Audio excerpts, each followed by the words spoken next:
ओंकार बेकरीचे दुर्गंधीयुक्त सांडपाणी नागरी वस्तीत, ग्रामपंचायतीचं दुर्लक्ष, नागरिकांच्या आरोग्याचा प्रश्न ऐरणीवर।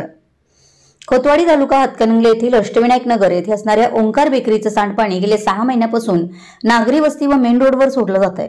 या दुर्गंधीयुक्त सांडपाण्यामुळे मागातील नागरिकांचा आरोग्याचे प्रश्न ऐरणीवर आलाय।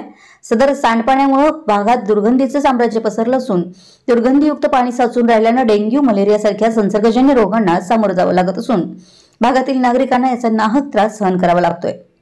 याबाबत खोतवाडीचे सरपंच विशाल कुंभार यांना अनेक वेळा भागातील नागरिकांनी लेखी निवेदन देऊनही याकडे ग्रामपंचायत प्रशासन दुर्लक्ष करत आहे, असा येथील नागरिकांमधून आरोप केला जातोय।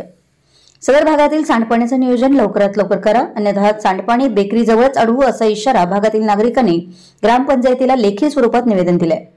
होणाऱ्या परिणामांना खोतवाडी सरपंच व ओंकार बेकरीचे मालक जबाबदार असतील, असा गर्भित इशारा या निवेदनाद्वारे देण्यात आलाय।